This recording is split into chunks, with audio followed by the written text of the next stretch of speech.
അഭിഭാഷകർക്കെതിരെ രൂക്ഷ വിമർശനം ഉയർത്തി മുഖ്യമന്ത്രി പിണറായി വിജയൻ. കോടതി അഭിഭാഷകരുടെ സ്വകാര്യ സ്വത്തല്ലെന്നും ജുഡീഷ്യറിയുടെ അധികാരം അഭിഭാഷകർ എടുത്തണിയേണ്ടതില്ലെന്നും മുഖ്യമന്ത്രി.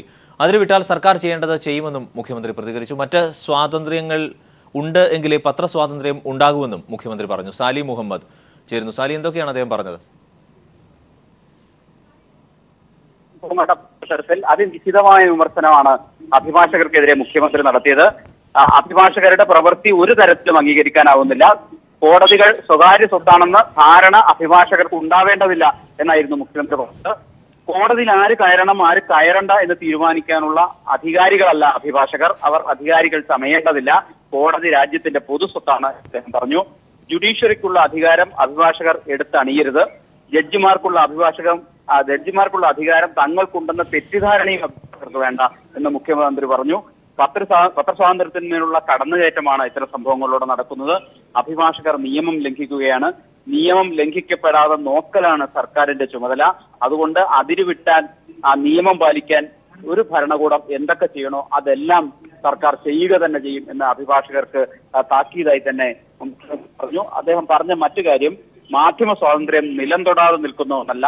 എല്ലാ സ്വാതന്ത്ര്യങ്ങളും ഉണ്ടെങ്കിലേ മാധ്യമ സ്വാതന്ത്ര്യത്തിനും നിലനിൽപ്പുള്ളൂ എന്നും അദ്ദേഹം മാധ്യമങ്ങളെ ഓർമ്മിപ്പിച്ചു. ഏതായാലും സമകാലിക പശ്ചാത്തലത്തിൽ മാധ്യമ മേഖലയും മാധ്യമ പ്രവർത്തകരും നേരിടുന്ന വിഷയങ്ങളെയും പ്രശ്നങ്ങളെയും എല്ലാം പ്രതിപാദിക്കുന്നതായിരുന്നു മുഖ്യമന്ത്രിയുടെ പ്രസംഗം. വിശേഷിച്ചും ആഗോളവൽക്കരണ കാലത്ത് കുത്തകകൾ മാധ്യമ മേഖലയിലേക്ക് കടന്നു വരുന്നത് മൂലം മാധ്യമ മേഖലയിലും രാജ്യത്തിനാകെയും ഉണ്ടാകുന്ന പ്രതിസന്ധികൾ, മാധ്യമ പ്രവർത്തകർക്കുണ്ടാകുന്ന ബുദ്ധിമുട്ടുകളെല്ലാം അദ്ദേഹം എണ്ണി പറഞ്ഞു. പടക്കോപ്പ് കമ്പനി വരെ നടത്തുന്ന വൻകിട കോർപ്പറേറ്റ് മീഡിയ മേഖലയിലേക്ക് കടന്നു വരുന്നത് രാജ്യത്തിന്റെ പൊതു താല്പര്യങ്ങൾക്കെതിരാവും എന്ന് അദ്ദേഹം ഓർമ്മിപ്പിച്ചു. വിദേശ നിക്ഷേപം താല്പര്യങ്ങൾക്കെതിരായി ഇന്ത്യൻ ജനതയുടെ താല്പര്യങ്ങളെ പിരിച്ചുവിട്ടേക്കാം എന്നും അദ്ദേഹം ഓർമ്മിപ്പിക്കുകയുണ്ടായി. ഏതായാലും മാധ്യമ മേഖലയിൽ വൻപൻ കോർപ്പറേറ്റുകൾ കടന്നു വരുന്നത് മുകേഷ് അംബാനി വൻകിട മാധ്യമ സ്ഥാപനങ്ങളെ നിയന്ത്രിക്കുന്ന ഘട്ടത്തിലെത്തിയതിന് ഉദാഹരണമായി ചൂണ്ടിക്കാണിച്ചുകൊണ്ടാണ് അദ്ദേഹം പറഞ്ഞത്. വ്യവസായ മൂലധന താല്പര്യങ്ങൾ തങ്ങൾക്ക് വേണ്ടിയുള്ളതാണെന്ന് മാധ്യമ ശൃംഖലയെ ഉപയോഗിച്ച് ജനങ്ങൾക്കിടയിൽ പ്രചരിപ്പിക്കുകയാണ് മാധ്യമങ്ങൾ. അതുവഴി സാധാരണക്കാരുടെ ശബ്ദം പ്രചരിപ്പിക്കാൻ ആരുമില്ലാത്ത അവസ്ഥ വരും. ഈ യാഥാർത്ഥ്യം മാധ്യമ പ്രവർത്തകർ തിരിച്ചറിയണം. അതുകൊണ്ട് ഇത്തരം കോർപ്പറേറ്റ് വൽക്കരണത്തിനും ആഗോളീകരണത്തിനുമൊക്കെ എതിരെ ചെറുത്തുനിൽപ്പും പോരാട്ടവും നടത്തുന്നവർക്ക് ഒപ്പം നിൽക്കാൻ മാധ്യമ പ്രവർത്തകർ തയ്യാറാകണം. ഒപ്പം നിന്നില്ലെങ്കിലും അവരെ അധിക്ഷേപിക്കാൻ സമീപനം ഉണ്ടാവരുത് എന്നും അദ്ദേഹം മാധ്യമ പ്രവർത്തകരോട് പറഞ്ഞു. സാലി മുഹമ്മദ്, കൊച്ചിയിൽ നിന്ന്. പീപ്പിൾ ഇംപാക്ട് ഹരിപ്പാട് മെഡിക്കൽ കോളേജിൽ വ്യാപക ക്രമക്കേടെന്ന് കണ്ടെത്തൽ. വിജിലൻസ് FIR രജിസ്റ്റർ ചെയ്ത് കേസെടുത്തു. ഹരിപ്പാട് മെഡിക്കൽ കോളേജിന്റെ നിർമ്മാണവുമായി ബന്ധപ്പെട്ട് 1.74 കോടി രൂപയുടെ കൺസൾട്ടൻസി കരാർ സ്വകാര്യ കമ്പനിക്ക് നൽകിയതിൽ വ്യാപകമായ അഴിമതിയുണ്ട് എന്ന് ഉറപ്പുവരുത്തിയ സാഹചര്യത്തിലാണ് വിജിലൻസ് FIR ഇട്ട് കേസെടുത്തത്. സർക്കാരിന് ലാഭമുണ്ടാകുന്ന കുറഞ്ഞ ചെലവിൽ 2 കമ്പനികൾ കരാർ നൽകിയെങ്കിലും ഹരിപ്പാട് MLA കൂടിയായ മുൻ ആഭ്യന്തരമന്ത്രി നേരിട്ടിടപെട്ടാണ് തന്റെ അടുപ്പക്കാർക്ക് കരാർ നൽകിയതെന്നും ആക്ഷേപമുയർന്നിട്ടുണ്ട്. ഇതിലൂടെ കോടികളുടെ നഷ്ടം സർക്കാരിനുണ്ടായി. ഇതേ തുടർന്നാണ് വിജിലൻസ് കേസെടുത്ത് അന്വേഷണം ആരംഭിച്ചിരിക്കുന്നത്. ഹരിപ്പാട് മെഡിക്കൽ കോളേജിന്റെ മറവിൽ വ്യാപകമായി അഴിമതി നടന്നു എന്ന പരാതിയെ തുടർന്ന് വിജിലൻസ് ഡയറക്ടർ ജേക്കബ് തോമസ് നേരിട്ട് സ്ഥിതിഗതികൾ വിലയിരുത്തിയിരുന്നു. കേസന്വേഷണത്തിന്റെ ഭാഗമായി പരാതിക്കാരിൽ നിന്നും കരാറുകാരിൽ നിന്നും വിജിലൻസ് മൊഴിയെടുത്തു. ഈ മൊഴികളെല്ലാം തന്നെ മുൻ ആഭ്യന്തരമന്ത്രിക്കെതിരായിരുന്നു. ഇതിന്റെ അടിസ്ഥാനത്തിലാണ് വിജിലൻസ് ഇപ്പോൾ കേസെടുത്തത്. അന്വേഷണത്തിന്റെ ഭാഗമായി അടുത്ത ദിവസം പ്രതിപക്ഷ നേതാവ് രമേശ് ചെന്നിത്തലയെയും വിജിലൻസ് ചോദ്യം ചെയ്യും. ആശുപത്രിയുടെ മറവിൽ സ്ഥലം ഏറ്റെടുത്തതിലും നിലവിലുള്ള നിയമങ്ങൾ കാറ്റിൽ പറത്തി ആലപ്പുഴ മെഡിക്കൽ കോളേജിന് സമീപം തന്നെ സർക്കാർ ചെലവിൽ സ്വകാര്യ ആശുപത്രി പണിതതിന് പിന്നിലും വ്യാപക അഴിമതി നടന്നു എന്ന് ആക്ഷേപമുയർന്നിട്ടുണ്ട്. ഇത് സത്യപ്രതിജ്ഞാ ലംഘനമാണെന്നും ആരോപണമുണ്ട്. വരും ദിവസങ്ങളിൽ ഇത്തരം കേസുകൾ കൂടി വിജിലൻസ് അന്വേഷിക്കും. മുൻ ആഭ്യന്തരമന്ത്രിക്കെതിരെ നടപടിയെടുക്കാൻ നിയമോപദേശം തേടുകയാണ് വിജിലൻസ് ഇപ്പോൾ. Shajahan, news bureau, Alappuzha. Chinese മുട്ടകളെന്ന് പറഞ്ഞ് നടത്തുന്നത് കള്ളപ്രചാരണം. മുട്ടകൾ കൃത്രിമമല്ലെന്ന് തൃശൂർ വെറ്റിനറി സർവകലാശാലയുടെ പ്രാഥമിക റിപ്പോർട്ട്. 12 സാമ്പിളുകളാണ് സർവകലാശാല പരിശോധിച്ചത്. ഇതിൽ ഒരു മുട്ട പോലും കൃത്രിമമല്ല എന്നാണ് പ്രാഥമികമായ റിപ്പോർട്ട് നിലവിൽ ലഭിക്കുന്നത്. CG ദിൽജിത്ത് തൃശൂരിൽ നിന്ന്. ദിൽജിത്ത്, ഇക്കാര്യത്തിൽ ശാസ്ത്രീയമായ ഒരു സ്ഥിരീകരണവും ഇല്ല എന്നാണ് റിപ്പോർട്ടിൽ പറയുന്നത്. അരുൺ, എറണാകുളം ജില്ലയിലെ ഭക്ഷ്യസുരക്ഷാ വകുപ്പ് മൂവാറ്റുപുഴയിൽ നിന്ന് പിടിച്ചെടുത്ത 24 മുട്ടകളാണ് മണ്ണുത്തി വെറ്റിനറി സർവകലാശാലയിൽ പരിശോധനയ്ക്ക് എത്തിച്ചത്. Centre for advanced studies in poultry സയൻസിലാണ് ഇത് സംബന്ധിച്ച പഠനങ്ങൾ ഇപ്പോൾ പുരോഗമിച്ചുകൊണ്ടിരിക്കുന്നത്. പ്രാഥമിക പരിശോധനയിൽ എത്തിച്ചിരിക്കുന്ന മുട്ടകൾ മുഴുവൻ യഥാർത്ഥമാണ് എന്ന നിഗമനത്തിലാണ് അധികൃതർ എത്തിച്ചിരുന്നത്. സർവകലാശാല ക്യാമ്പസിൽ ഉത്പാദിപ്പിച്ച മുട്ടകളുമായി ഇവയുടെ താരതമ്യ പഠനം നടത്തിയപ്പോൾ ഭൗതിക രാസ വ്യത്യാസങ്ങളൊന്നും തന്നെ കണ്ടെത്താൻ സാധിച്ചിട്ടില്ല. എത്തിച്ച മുട്ടകളിൽ ഏറിയ പങ്കും കാലപ്പഴക്കം ചെന്നവയാണ് എന്ന സംശയമാണ് ഉള്ളത്. ഇത്തരത്തിൽ കാലപ്പഴക്കം ചെല്ലുമ്പോൾ മഞ്ഞക്കരുവിന് ശക്തി കൂടാം എന്നൊരു സൂചനയും വിദഗ്ധർ നൽകുന്നുണ്ട്. മുട്ടക്കോഴികളുടെ ഭക്ഷണക്രമവും മുട്ടയുടെ സ്വഭാവം തമ്മിൽ നേരിയ സാമ്യം വ്യതിയാനങ്ങൾ ഉണ്ടായേക്കാമെന്നുള്ള അഭിപ്രായം ഉയരുന്നുണ്ട്. വ്യാജമുട്ടയെന്ന് ആരോപിച്ച് പിടിച്ചെടുത്ത മുട്ടകൾ അവയുടെ പുറന്തോട് കത്തിക്കുമ്പോൾ പ്ലാസ്റ്റിക്കിന്റെ ഗുണഗണങ്ങൾ കാണിക്കുന്നു എന്നാണ് പ്രചരണം നടത്തിയിരുന്നത്. എന്നാൽ ഇത്തരത്തിൽ പുറന്തോടിൽ കൃത്രിമങ്ങൾ നടന്നിട്ടുണ്ടോ എന്ന കാര്യത്തിൽ ഇനിയും പരിശോധനകൾ നടക്കേണ്ടതുണ്ട്. ഉയർന്ന ഊഷ്മാവിൽ മുട്ടകൾ സൂക്ഷിക്കുമ്പോൾ തോടിന് കട്ടികൂടാമെന്നൊരു അഭിപ്രായം കൂടി വിദഗ്ധരുടെ ഭാഗത്തുനിന്ന് ഉയരുന്നുണ്ട്. പരിശോധനകൾ പൂർത്തിയാക്കിയ ശേഷം അന്തിമ റിപ്പോർട്ടാവും ഭക്ഷ്യസുരക്ഷാ വകുപ്പിന് കൈമാറുക. ഇത്തരത്തിൽ സമാന രീതിയിൽ മുട്ടകൾ കണ്ടെത്തിയെന്ന ആരോപണമുള്ള ഇടുക്കി, തിരുവനന്തപുരം എന്നിവിടങ്ങളിൽ നിന്നും ഭക്ഷ്യസുരക്ഷാ വകുപ്പ് മുട്ടകൾ പിടിച്ചെടുത്തിട്ടുണ്ട്. ഈ മുട്ടകൾ കൂടി തൊട്ടടുത്ത ദിവസങ്ങളിൽ പരിശോധനയ്ക്കായി എത്തിക്കും. ദിൽജിത്താണ് വിവരങ്ങൾ നൽകിയത്. മുസ്ലിം ലീഗ് അടിയന്തര സംസ്ഥാന സെക്രട്ടേറിയറ്റ് യോഗം ഇന്ന് കോഴിക്കോട് ചേരും. ന്യൂനപക്ഷ വിഷയങ്ങളിൽ ഉൾപ്പെടെ കോൺഗ്രസ് സ്വീകരിക്കുന്ന നിലപാടും ഏക സിവിൽ കോഡ് വിഷയവും യോഗം ചർച്ച ചെയ്യും. നിയമസഭ നിരന്തരമായി സ്തംഭിപ്പിക്കുന്നതിനോടും ജനകീയ വിഷയങ്ങൾ സഭയിൽ ചർച്ച ചെയ്യാൻ സാധിക്കാത്ത അവസ്ഥയിലും ലീഗിൽ ശക്തമായ പ്രതിഷേധമുണ്ട്. തീവ്രവാദത്തിന്റെ പേരിൽ കേന്ദ്ര സർക്കാർ സ്വീകരിക്കുന്ന ന്യൂനപക്ഷ വേട്ടയ്ക്കെതിരെ കോൺഗ്രസ് ശക്തമായ നിലപാട് സ്വീകരിക്കാത്തതും ലീഗിൽ അതൃപ്തി ഉണ്ടാക്കുന്നുണ്ട്. ഇതെല്ലാം യോഗത്തിൽ ചർച്ചയാകും. 46ാമത് സംസ്ഥാന ചലച്ചിത്ര പുരസ്കാരങ്ങൾ പാലക്കാട് നടക്കുന്ന ചടങ്ങിൽ ഇന്ന് മുഖ്യമന്ത്രി വിതരണം ചെയ്യും. പുരസ്കാരം വിതരണത്തോടനുബന്ധിച്ച് സിനിമാ രംഗത്തെ പ്രമുഖർ അണിനിരക്കുന്ന കലാവിരുന്നും സംഘടിപ്പിച്ചിട്ടുണ്ട്.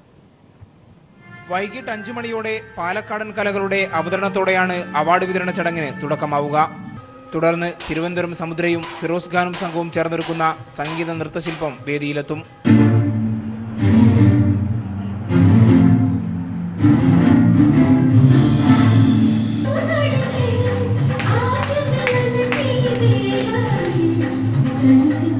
ലോക സംഗീതത്തിന്റെ നാൾവഴി വീഴ്ചോതുന്ന ഹെവൻ ടു എർത്ത് രമേശ് നാരായണനും പ്രമോദ് പയ്യന്നൂരും ചേർന്നാണ് ആവിഷ്കരിച്ചത്.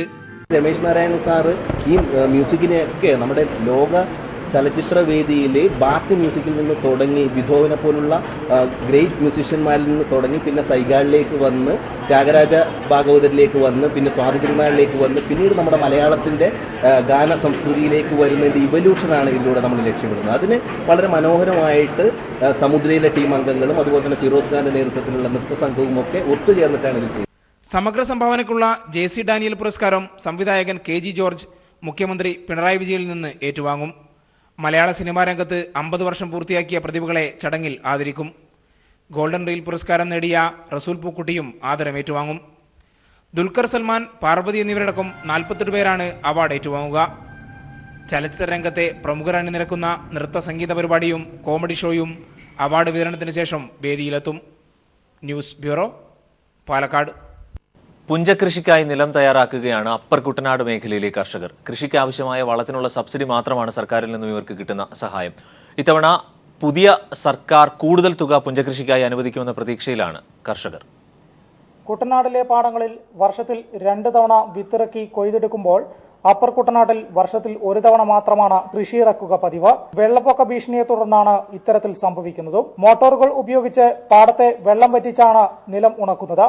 തുടർന്നാണ് കൃഷി ഇറക്കുന്നതും. പാടശേഖരങ്ങളിലെ വെള്ളം വറ്റിക്കുന്നതിന് മോട്ടോർ ഉപയോഗിക്കാൻ വൈദ്യുതിയും വിത്തിറക്കുന്നതിനുമൊക്കെയായി സർക്കാർ സബ്സിഡി കൃഷിക്കാർക്ക് നൽകാറുണ്ട്. എന്നാൽ 2014 മുതലുള്ള സബ്സിഡി ഇപ്പോഴും പൂർണ്ണമായും വിതരണം ചെയ്തിട്ടില്ല. ഇവിടെ ഇപ്പോൾ 1 ഏക്കർ സ്ഥലം കൃഷി ചെയ്യണമെങ്കിൽ ഒരു 30,000-ൽ കൂടുതൽ പൈസ ചെലവാകും. സർക്കാർ കൊടുക്കുന്ന ഹാൻഡിലിംഗ് ചാർജ് എന്ന് പറഞ്ഞാൽ ഇപ്പോൾ സർക്കാർ നെല്ലെടുക്കാൻ തുടങ്ങിയ കാലം തൊട്ടേ 12 രൂപയാണ് കൊടുത്തുകൊണ്ടിരിക്കുന്നത്. അതിപ്പോൾ ഈ 12 വർഷമായിട്ടും ആ 12 തന്നെ നിൽക്കുക, കൂട്ടുകയല്ലാതെ ഒന്നും കൂട്ടിയിട്ടില്ല. അതുകൊണ്ട് ഈ സർക്കാർ നെല്ലുവില കൂട്ടി തന്നില്ലെങ്കിൽ കൃഷിക്കാരാകപ്പാടെ പൊട്ടി പാളിശാവും, കെട്ടുതാലി വരെ പറിച്ച് പണയം വെച്ചാണ് ഈ കൃഷി ചെയ്യുന്നത്.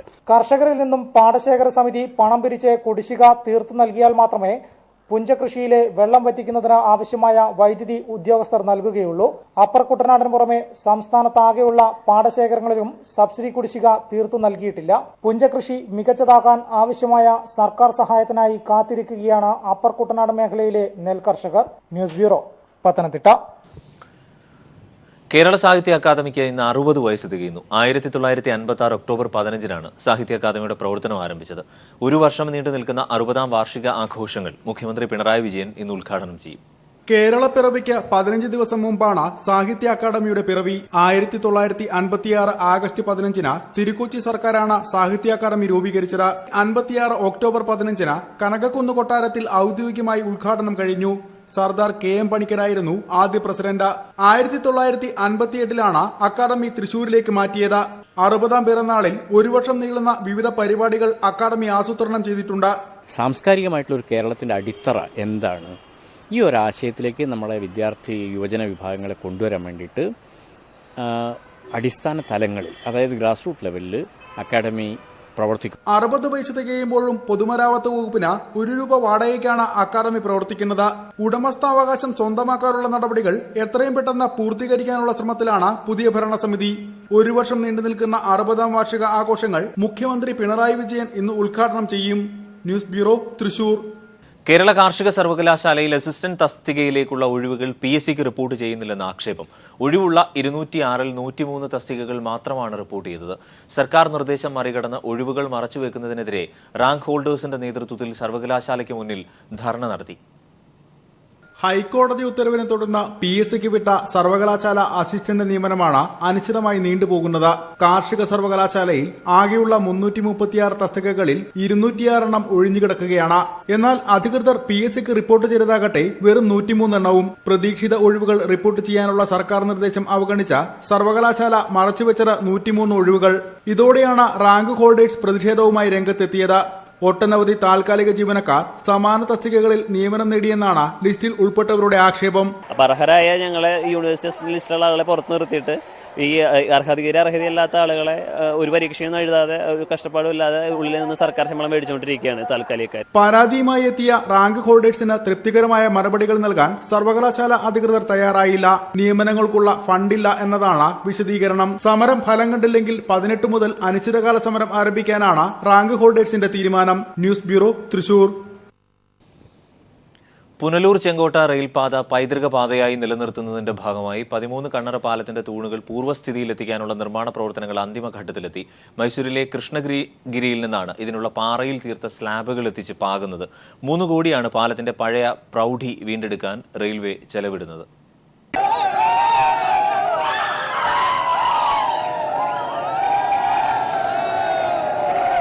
കണ്ണറപ്പാലത്തിന് 13 കമാനങ്ങളുണ്ട്. ഇവ കൊളോണിയൽ കാലഘട്ടത്തിലെ നിർമ്മിതികളുടെ പ്രത്യേകതകളാണ്. 102 മീറ്റർ നീളവും 5 മീറ്റർ പൊക്കവുമുള്ള 13 കണ്ണറപ്പാലത്തിന് 115 വർഷം കഴിഞ്ഞിട്ടും പറയത്തക്ക ജീർണതകളൊന്നും ഉണ്ടായിരുന്നില്ല. ഗേജുമാറ്റത്തിനു വേണ്ടി 6 കോടി രൂപ ചെലവിലാണ് പാലം ബലപ്പെടുത്തി വീതി കൂട്ടുന്നത്. എന്നാൽ പൈതൃക പാതയായി നിലനിർത്തുമെന്ന വാഗ്ദാനം പാലിക്കാൻ 13 കണ്ണറപ്പാലത്തെ പഴയ പ്രൗഢിയിലെത്തിക്കാൻ റെയിൽവേ 3 കോടി രൂപയാണ് അധികമായി ചെലവിടുന്നത്. ഏതാണ്ട് 3 കോടി പരം രൂപ ഇതിന് ചെലവ് വരുമെന്നാണ് കണക്കാക്കുന്നത്. ഈ കല്ല് പതിച്ചതിന് ശേഷം പെയിന്റിംഗ് കൂടെ നടത്തി കഴിയുമ്പോൾ പഴയ രീതിയിലുള്ള മനോഹാരിത അത്രയും നല്ല രീതിയിൽ കിട്ടത്തില്ലെങ്കിൽ തന്നെയും ഏറെക്കുറെ അതിൻ്റെ ആ തനിമയുടെ മാതൃക നിലനിർത്തുമെന്നാണ് ഞങ്ങൾ കണക്കാക്കുന്നത്. മൈസൂറിലെ കൃഷ്ണഗിരിയിൽ നിന്നാണ് കോൺക്രീറ്റ് തൂണുകളിൽ ഒട്ടിക്കാനുള്ള പാറയിൽ തീർത്ത സ്ലാബുകൾ എത്തിച്ചത്. പാറ സ്ലാബുകൾ പരസ്പരം ബന്ധിപ്പിച്ച് ബലപ്പെടുത്തി സ്ഥാപിക്കുന്നു എന്ന പ്രത്യേകതയുമുണ്ട്. നിർമ്മാണം പൂർത്തിയാകുമ്പോൾ സുർക്കി മിശ്രിതത്തിൽ കരിങ്കല്ലുകൊണ്ട് തീർത്ത തൂണുകളാണെന്നേ ഒറ്റനോട്ടത്തിൽ തോന്നും. കൊടുംബനത്തിലൂടെ 7 തുരങ്കങ്ങൾ കടന്നാണ് പുനലൂരിൽ നിന്ന് ചെങ്കോട്ടയിലേക്ക് തീവണ്ടി കടന്നുപോകുന്നത്. പുനലൂർ ചെങ്കോട്ട മീറ്റർ ഗേജ് ട്രെയിനിൽ യാത്ര ചെയ്തിരുന്നവരുടെ വലിയ ആവശ്യമായിരുന്നു ഈ പാത പുനർനിർമ്മിക്കുമ്പോൾ ബ്രോഡ് ഗേജ് ആക്കി മാറ്റുമ്പോൾ ഇതിന്റെ പൈതൃക സ്വഭാവം ഒട്ടും ചോരരുതെന്ന്. റെയിൽവേ അതിന്റെ പണിപ്പുരയിലാണ്. എന്തായാലും പ്രതീക്ഷിച്ച സമയത്ത് പണി പൂർത്തിയാക്കാൻ കഴിയുമെന്ന് തോന്നുന്നില്ല. 2018 ഒരുപക്ഷെ ഇതിലൂടെ ബ്രോഡ് ഗേജ് ട്രെയിൻ കൂകിപ്പായുന്നത്. തെന്മലയിൽ നിന്ന് ക്യാമറമാൻ പ്രമോദ് പന്നിയോടിനൊപ്പം രാജ്കുമാർ. മോഹൻലാലിനെതിരായ ആനക്കൊമ്പ് കേസിൽ ത്വരിതാന്വേഷണത്തിന് മൂവാറ്റുപുഴ വിജിലൻസ് കോടതിയുടെ ഉത്തരവ്. ആനക്കൊമ്പ് വീട്ടിൽ സൂക്ഷിച്ചു എന്ന പരാതിയിലാണ് അന്വേഷണ വിവരങ്ങളുമായി സാലി മുഹമ്മദ് ചേരുന്നു. സാലി, 2011-ലായിരുന്നല്ലോ ഈ ആദായ നികുതി വകുപ്പ് ഉദ്യോഗസ്ഥർ ആനക്കൊമ്പുകൾ മോഹൻലാലിന്റെ വീട്ടിൽ നിന്ന് പിടിച്ചെടുത്തിരുന്നത്. അദ്ദേഹത്തിന് ലൈസൻസ് ഉണ്ടായിരുന്നില്ല സൂക്ഷിക്കാൻ. ഇക്കാര്യത്തിൽ ക്വിക്ക് വെരിഫിക്കേഷന്റെ സാധ്യതകളെക്കുറിച്ച് എന്ത് നിരീക്ഷണമാണ് കോടതി നടത്തിയത്? അരുൺ, ഇത് സംബന്ധിച്ച് ത്വരിത പരിശോധന നടത്തണം എന്നാണ് ഇപ്പോൾ മൂവാറ്റുപുഴ വിജിലൻസ് കോടതി ഉത്തരവിട്ടിരിക്കുന്നത്. അതായത് ഏലൂർ സ്വദേശിയായ പൗലോസ് എന്നയാളാണ് ഇത് സംബന്ധിച്ച് കോടതിയെ സമീപിച്ചത്. ആദായ നമുക്കറിയാം 2012 ആദായ നികുതി വകുപ്പ് മോഹൻലാലിന്റെ വീട്ടിൽ നടത്തിയ റെയ്ഡിനിടെ വീട്ടിൽ നിന്ന് 4 ആനക്കൊമ്പുകൾ കണ്ടെടുക്കുകയായിരുന്നു. എന്നാൽ ആദായ നികുതി വകുപ്പ് ഇത് വകുപ്പിന് കൈമാറുകയും ചെയ്തു.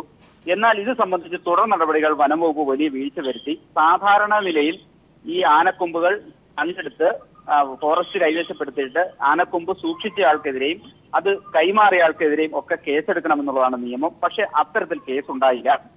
ചെറിയ ഒരു പിഴ ഈടാക്കി മോഹൻലാലിന് ആനക്കൊമ്പ് തിരിച്ചു കൊടുക്കുന്ന സാഹചര്യമാണ് ഉണ്ടായത്. മേക്കാമല ഫോറസ്റ്റ് സ്റ്റേഷനിലാണ് കേസെടുത്തത്. ആ കേസ് റദ്ദാക്കുകയും ചെയ്തു. ഏതായാലും ഈ കാര്യത്തിൽ ഗുരുതരമായ കൃത്യവിലോപവും സ്വജനപക്ഷപാതവും നടന്നിട്ടുണ്ട് എന്ന് ആയിരുന്നു ഈ പരാതിക്കാരന്റെ ആക്ഷേപം. ഈ സാഹചര്യത്തിൽ ഇത് സംബന്ധിച്ച് വിജിലൻസ് പരിശോധന നടത്തണം. പരിശോധനയ്ക്ക് മുന്നോടിയായി ത്വരിത പരിശോധനയ്ക്ക് കോടതി ഉത്തരവിടണം എന്നായിരുന്നു ഹർജിക്കാരന്റെ ആവശ്യം. ഏതായാലും ഇത് പരിഗണിച്ച കോടതി മോഹൻലാൽ, തിരുവഞ്ചൂർ രാധാകൃഷ്ണൻ, ആനക്കൊമ്പ് കൈമാറിയ എന്നിവർ ഉൾപ്പെടെ 4 പേർക്കെതിരെ ത്വരിത പരിശോധന നടത്താൻ നിർദ്ദേശിച്ചിരിക്കുകയാണ്. കഴിഞ്ഞ ദിവസം ഇത് സംബന്ധിച്ച് വിശദമായ വാദം കോടതി കേട്ടിരുന്നു. ഇന്നത്തേക്ക് വിധി പറയാൻ മാറ്റിവെച്ചിരിക്കുകയായിരുന്നു. മൂവാറ്റുപുഴ DGP മാധവനാണ് ഇത് സംബന്ധിച്ച് ഇപ്പോൾ നിർദ്ദേശം നൽകിയിരിക്കുന്നത്. ഈ വരുന്ന ഡിസംബർ 16-നകം അന്വേഷണം ത്വരിത പരിശോധന പൂർത്തിയാക്കി റിപ്പോർട്ട് സമർപ്പിക്കാനും കോടതി നിർദ്ദേശിച്ചിട്ടുണ്ട്. സാലി മുഹമ്മദ്, കൊച്ചിയിൽ നിന്ന്. അഭിഭാഷകർക്കെതിരെ രൂക്ഷ വിമർശനം ഉയർത്തി മുഖ്യമന്ത്രി പിണറായി വിജയൻ. കോടതി അഭിഭാഷകരുടെ സ്വകാര്യ സ്വത്തല്ലെന്നും ജുഡീഷ്യറിയുടെ അധികാരം അഭിഭാഷകർ എടുത്തണിയേണ്ടതില്ലെന്നും മുഖ്യമന്ത്രി പറഞ്ഞു. അതിരുവിട്ടാൽ സർക്കാർ ചെയ്യേണ്ടത് ചെയ്യുമെന്നും മുഖ്യമന്ത്രി പ്രതികരിച്ചു. മറ്റ് സ്വാതന്ത്ര്യങ്ങളുണ്ടെങ്കിലേ പത്രസ്വാതന്ത്ര്യം ഉണ്ടാകുമെന്നും മുഖ്യമന്ത്രി പറഞ്ഞു. അഭിഭാഷകരും പത്രപ്രവർത്തകരും തമ്മിലുണ്ടായ ഇടക്കാലത്ത് ഉരസൽ വീണ്ടും ഉണ്ടാക്കിയെടുക്കാൻ സ്ഥാപിത താല്പര്യത്തോടെ ശ്രമിക്കുന്നവരുണ്ട്. അവർക്ക് അതിനു പിന്നിൽ വ്യക്തമായ ഉദ്ദേശങ്ങളും താല്പര്യങ്ങളുമുണ്ട് എന്ന് വേണം അനുമാനിക്കാൻ. ചീഫ് ജസ്റ്റിസ് ഇടപെട്ടുണ്ടാക്കിയ ധാരണ ഒളിക്കാനായി പ്രവർത്തിക്കുന്നവരുണ്ടെങ്കിൽ അവരെ ഒറ്റപ്പെടുത്താനാവണം. മാധ്യമപ്രവർത്തകരും അഭിഭാഷകരും തമ്മിലടിക്കേണ്ടവരല്ല. കോടതി തങ്ങളുടെ സ്വകാര്യ സ്വത്താണെന്ന ധാരണ അഭിഭാഷകർക്ക് ഉണ്ടാവാൻ പാടില്ല. കോടതിയിൽ ആര് കയറണം, ആര് കയറണ്ട എന്നൊക്കെ കൽപ്പിക്കാൻ അഭിഭാഷകൻ അധികാരിയല്ല. കോടതി ഈ രാജ്യത്തിൻ്റെതാണ് എന്ന് ഓർമ്മിക്കണം. People impact. ഹരിപ്പാട് മെഡിക്കൽ കോളേജിൽ വ്യാപക ക്രമക്കേടെന്ന് കണ്ടെത്തൽ. വിജിലൻസ് FIR രജിസ്റ്റർ ചെയ്ത് കേസെടുത്തു. ഹരിപ്പാട് മെഡിക്കൽ കോളേജിന്റെ നിർമ്മാണവുമായി ബന്ധപ്പെട്ട് 1.74 കോടി രൂപയുടെ കൺസൾട്ടൻസി കരാർ സ്വകാര്യ കമ്പനിക്ക് നൽകിയതിൽ വ്യാപകമായ അഴിമതിയുണ്ട് എന്ന് ഉറപ്പുവരുത്തിയ സാഹചര്യത്തിലാണ് വിജിലൻസ് FIR ഇട്ട് കേസെടുത്തത്. സർക്കാരിന് ലാഭമുണ്ടാകുന്ന കുറഞ്ഞ ചെലവിൽ 2 കമ്പനികൾ കരാർ നൽകിയെങ്കിലും ഹരിപ്പാട് MLA കൂടിയായ മുൻ ആഭ്യന്തരമന്ത്രി നേരിട്ടിടപെട്ടാണ് തന്റെ അടുപ്പക്കാർക്ക് കരാർ നൽകിയതെന്നും ആക്ഷേപമുയർന്നിട്ടുണ്ട്. ഇതിലൂടെ കോടികളുടെ നഷ്ടം സർക്കാരിനുണ്ടായി. ഇതേ തുടർന്നാണ് വിജിലൻസ് കേസെടുത്ത് അന്വേഷണം ആരംഭിച്ചിരിക്കുന്നത്. ഹരിപ്പാട് മെഡിക്കൽ കോളേജിന്റെ മറവിൽ വ്യാപകമായി അഴിമതി നടന്നു എന്ന പരാതിയെ തുടർന്ന് വിജിലൻസ് ഡയറക്ടർ ജേക്കബ് തോമസ് നേരിട്ട് സ്ഥിതിഗതികൾ വിലയിരുത്തിയിരുന്നു. കേസന്വേഷണത്തിന്റെ ഭാഗമായി പരാതിക്കാരിൽ നിന്നും കരാറുകാരിൽ നിന്നും വിജിലൻസ് മൊഴിയെടുത്തു. ഈ മൊഴികളെല്ലാം തന്നെ മുൻ ആഭ്യന്തരമന്ത്രിക്കെതിരായിരുന്നു. ഇതിന്റെ അടിസ്ഥാനത്തിലാണ് വിജിലൻസ് ഇപ്പോൾ കേസെടുത്തത്. അന്വേഷണത്തിന്റെ ഭാഗമായി അടുത്ത ദിവസം പ്രതിപക്ഷ നേതാവ് രമേശ് ചെന്നിത്തലയെയും വിജിലൻസ് ചോദ്യം ചെയ്യും. ആശുപത്രിയുടെ മറവിൽ സ്ഥലം ഏറ്റെടുത്തതിലും നിലവിലുള്ള നിയമങ്ങൾ കാറ്റിൽ പറത്തി ആലപ്പുഴ മെഡിക്കൽ കോളേജിന് സമീപം തന്നെ സർക്കാർ ചെലവിൽ സ്വകാര്യ ആശുപത്രി പണിതതിന് പിന്നിലും വ്യാപക അഴിമതി നടന്നു എന്ന് ആക്ഷേപമുയർന്നിട്ടുണ്ട്. ഇത് സത്യപ്രതിജ്ഞാ ലംഘനമാണെന്നും ആരോപണമുണ്ട്. വരും ദിവസങ്ങളിൽ ഇത്തരം കേസുകൾ കൂടി വിജിലൻസ് അന്വേഷിക്കും. മുൻ ആഭ്യന്തരമന്ത്രിക്കെതിരെ നടപടിയെടുക്കാൻ നിയമോപദേശം തേടുകയാണ് വിജിലൻസ് ഇപ്പോൾ. Shajahan, news bureau, Alappuzha. 46ാമത് സംസ്ഥാന ചലച്ചിത്ര പുരസ്കാരങ്ങൾ പാലക്കാട് നടക്കുന്ന ചടങ്ങിൽ ഇന്ന് മുഖ്യമന്ത്രി വിതരണം ചെയ്യും. പുരസ്കാരങ്ങൾ വിതരണത്തോടനുബന്ധിച്ച് സിനിമാ രംഗത്തെ പ്രമുഖർ അണിനിരക്കുന്ന കലാവിരുന്നും സംഘടിപ്പിച്ചിട്ടുണ്ട്. വൈകിട്ട് 5 മണിയോടെ പാലക്കാടൻ കലകളുടെ അവതരണത്തോടെയാണ് അവാർഡ് വിതരണ ചടങ്ങിന് തുടക്കമാവുക. തുടർന്ന് തിരുവനന്തപുരം സമുദ്രയും ഫിറോസ് ഖാനും സംഘവും ചേർന്നൊരുക്കുന്ന സംഗീത നൃത്തശില്പം വേദിയിലെത്തും.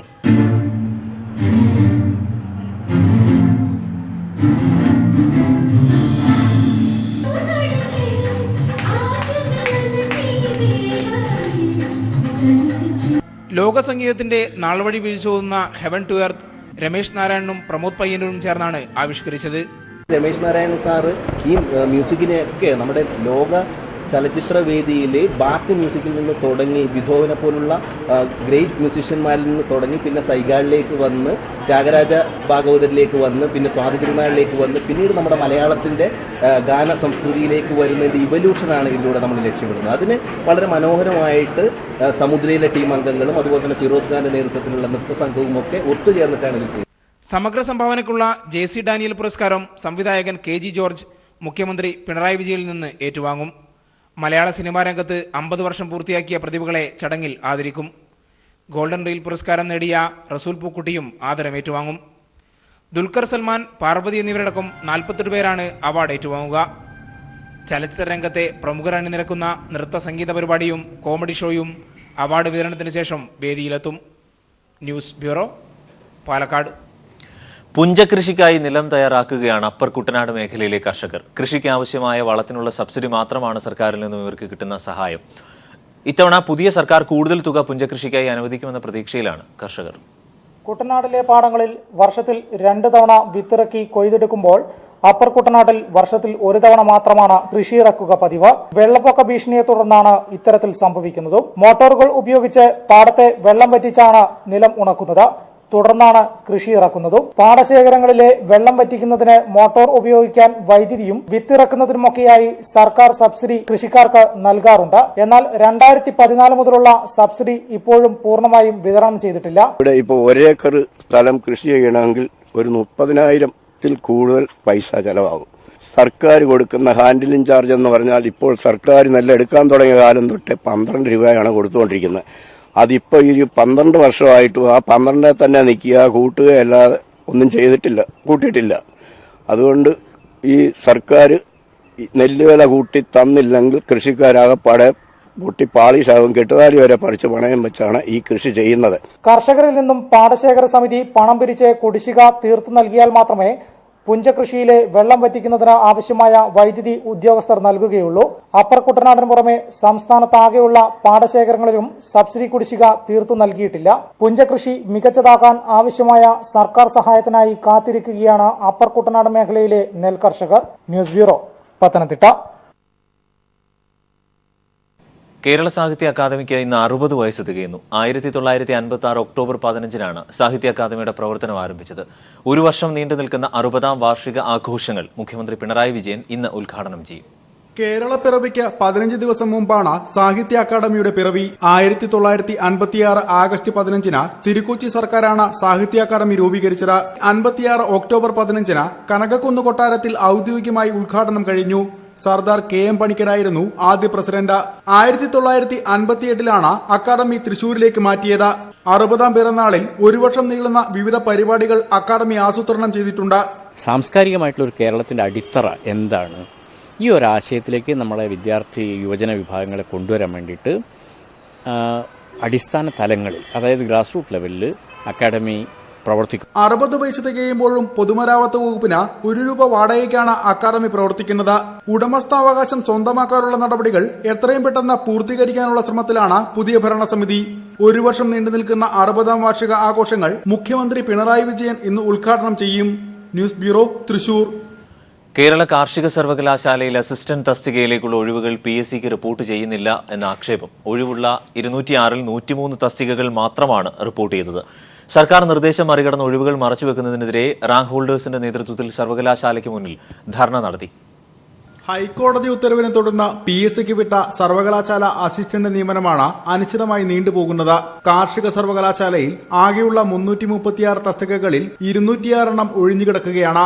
എന്നാൽ അധികൃതർ PSCക്ക് റിപ്പോർട്ട് ചെയ്തതാകട്ടെ വെറും 103 എണ്ണവും. പ്രതീക്ഷിത ഒഴിവുകൾ റിപ്പോർട്ട് ചെയ്യാനുള്ള സർക്കാർ നിർദ്ദേശം അവഗണിച്ച സർവകലാശാല മറച്ചുവെച്ചത് 103 ഒഴിവുകൾ. ഇതോടെയാണ് റാങ്ക് ഹോൾഡേഴ്സ് പ്രതിഷേധവുമായി രംഗത്തെത്തിയത്.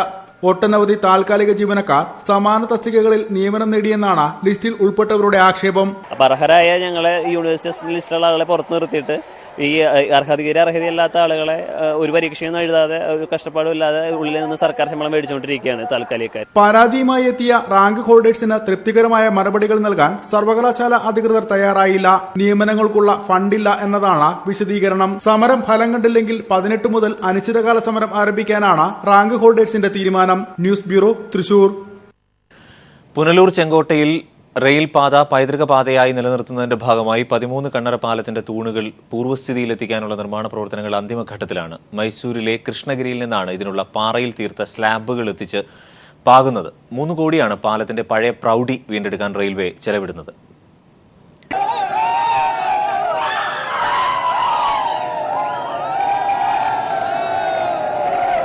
കണ്ണറപ്പാലത്തിന് 13 കമാനങ്ങളുണ്ട്. ഇവ കൊളോണിയൽ കാലഘട്ടത്തിലെ നിർമ്മിതികളുടെ പ്രത്യേകതകളാണ്. 102 മീറ്റർ നീളവും 5 മീറ്റർ പൊക്കവുമുള്ള 13 കണ്ണറപ്പാലത്തിന് 115 വർഷം കഴിഞ്ഞിട്ടും പറയത്തക്ക ജീർണതകളൊന്നും ഉണ്ടായിരുന്നില്ല. ഗേജുമാറ്റത്തിനു വേണ്ടി 6 കോടി രൂപ ചെലവിലാണ് പാലം ബലപ്പെടുത്തി വീതി കൂട്ടുന്നത്. എന്നാൽ പൈതൃകപാതയായി നിലനിർത്തുമെന്ന വാഗ്ദാനം പാലിക്കാൻ 13 കണ്ണറപ്പാലത്തെ പഴയ പ്രൗഢിയിലെത്തിക്കാൻ റെയിൽവേ 3 കോടി രൂപയാണ് അധികമായി ചെലവിടുന്നത്. ഏതാണ്ട് 3 കോടി പരം രൂപ ഇതിന് ചെലവ് വരുമെന്നാണ് കണക്കാക്കുന്നത്. ഈ കല്ല് പതിച്ചതിന് ശേഷം പെയിന്റിംഗ് നടത്തി കഴിയുമ്പോൾ പഴയ രീതിയിലുള്ള മനോഹാരിത അത്രയും നല്ല രീതിയിൽ കിട്ടത്തില്ലെങ്കിൽ തന്നെയും ഏറെക്കുറെ അതിൻ്റെ ആ തനിമയുടെ മാതൃക നിലനിർത്തുമെന്നാണ് ഞങ്ങൾ കണക്കാക്കുന്നത്. മൈസൂരിലെ കൃഷ്ണഗിരിയിൽ നിന്നാണ് കോൺക്രീറ്റ് തൂണുകളിൽ ഒട്ടിക്കാനുള്ള പാറയിൽ തീർത്ത സ്ലാബുകൾ എത്തിച്ചത്. പാറ സ്ലാബുകൾ പരസ്പരം ബന്ധിപ്പിച്ച് ബലപ്പെടുത്തി സ്ഥാപിക്കുന്നു എന്ന പ്രത്യേകതയുമുണ്ട്. നിർമ്മാണം പൂർത്തിയാകുമ്പോൾ സുർക്കി മിശ്രിതത്തിൽ കരിങ്കല്ലുകൊണ്ട് തീർത്ത തൂണുകളാണെന്നേ ഒറ്റനോട്ടത്തിൽ തോന്നും. കൊടുംബനത്തിലൂടെ 7 തുരങ്കങ്ങൾ കടന്നാണ് പുനലൂരിൽ നിന്ന് ചെങ്കോട്ടയിലേക്ക് തീവണ്ടി കടന്നുപോകുന്നത്. പുനലൂർ ചെങ്കോട്ട മീറ്റർ ഗേജ് ട്രെയിനിൽ യാത്ര ചെയ്തിരുന്നവരുടെ വലിയ ആവശ്യമായിരുന്നു ഈ പാത പുനർനിർമ്മിക്കുമ്പോൾ ബ്രോഡ് ഗേജ് ആക്കി മാറ്റുമ്പോൾ ഇതിന്റെ പൈതൃക സ്വഭാവം ഒട്ടും ചോരരുതെന്ന്. റെയിൽവേ അതിന്റെ പണിപ്പുരയിലാണ്. എന്തായാലും പ്രതീക്ഷിച്ച സമയത്ത് പണി പൂർത്തിയാക്കാൻ കഴിയുമെന്ന് തോന്നുന്നില്ല. 2018 ഒരുപക്ഷെ ഇതിലൂടെ ബ്രോഡ്ഗേജ് ട്രെയിൻ ഊകിപ്പായുന്നത്. തെന്മലയിൽ നിന്ന് ക്യാമറമാൻ പ്രമോദ് പന്നിയോടിനൊപ്പം രാജ്കുമാർ. വഞ്ചിയൂർ കോടതിയിൽ അഭിഭാഷകർ മാധ്യമപ്രവർത്തകർക്കെതിരെ നടത്തിയ ആക്രമണത്തിൽ 5 പേർക്കെതിരെ നിലവിൽ കേസെടുത്തിട്ടുണ്ട്. ഞങ്ങളുടെ പ്രതിനിധി ഷീജ ചേരുന്നു. ഷീജ, ഈ ജഡ്ജിയും പോലീസും നോക്കി നിൽക്കുകയായിരുന്നു ഈ അഭിഭാഷകർ അഴിഞ്ഞാടിയത്. ആർക്കൊക്കെതിരെയാണ് കേസെടുത്തത്? അരുൺ, കഴിഞ്ഞ ദിവസം തിരുവനന്തപുരം വഞ്ചിയൂർ കോടതിയിൽ പ്രത്യേകിച്ചും വിജിലൻസ് കോടതിയിൽ കോടതി മുറിക്കകത്തായിരുന്നു ഇത്തരത്തിൽ ഒരു സംഭവം ഉണ്ടായത്. മാധ്യമപ്രവർത്തകരെ കോടതി മുറിക്കുള്ളിൽ നിന്നും പിടിച്ചിറക്കി വിടുന്ന ഒരു സാഹചര്യം, അതോടൊപ്പം തന്നെ മാധ്യമപ്രവർത്തകരെ കയ്യേറ്റം ചെയ്യുകയും ചെയ്തു. ഇതിൽ 5 പേർക്കെതിരെയാണ് ഇപ്പോൾ വഞ്ചിയൂർ പോലീസ് കേസ് രജിസ്റ്റർ ചെയ്തിരിക്കുന്നത്. 5 അഭിഭാഷകർ Rathil, Subhash, Arun P Nair, L R Rahul എന്നീ അഭിഭാഷകർക്കെതിരെയാണ് ഇപ്പോൾ കേസ് രജിസ്റ്റർ ചെയ്തിരിക്കുന്നത്. അതോടൊപ്പം തന്നെ ഈ മാധ്യമപ്രവർത്തകരുടെ കൂട്ടത്തിൽ 2 വനിതാ മാധ്യമപ്രവർത്തകരും ഉണ്ടായിരുന്നു. ഇവരോട് മോശമായി അഭിഭാഷകർ പെരുമാറുകയും തുടർന്ന് വനിതാ പോലീസ് എത്തിയാണ് ഇവരെ പോലീസ് സംരക്ഷണയിലായിരുന്നു കോടതിക്ക് പുറത്തെത്തിച്ചത്. ഇത്തരത്തിൽ അവർ നൽകിയ പരാതികളിൽ സ്ത്രീകളെ അപമാനിച്ചതിനെതിരെയും ഇതിൽ കേസ് രജിസ്റ്റർ ചെയ്തിട്ടുണ്ട്. ഏതായാലും ഈ വിഷയത്തിൽ പത്രപ്രവർത്തക യൂണിയനും അതോടൊപ്പം തന്നെ പത്രപ്രവർത്തകരും ഇന്നലെ അവിടെ കോടതിയിൽ ഉണ്ടായിരുന്ന മാധ്യമപ്രവർത്തകരും പ്രത്യേകമായി കേസ് പരാതികൾ നൽകിയിരുന്നു. ഇതിന്റെ അടിസ്ഥാനത്തിലാണ് ഇപ്പോൾ 5 പേർക്കെതിരെ കേസ് എടുത്തിരിക്കുന്നത്. ഷീജയാണ് വിവരങ്ങൾ നൽകിയത് തിരുവനന്തപുരത്ത് നിന്ന്.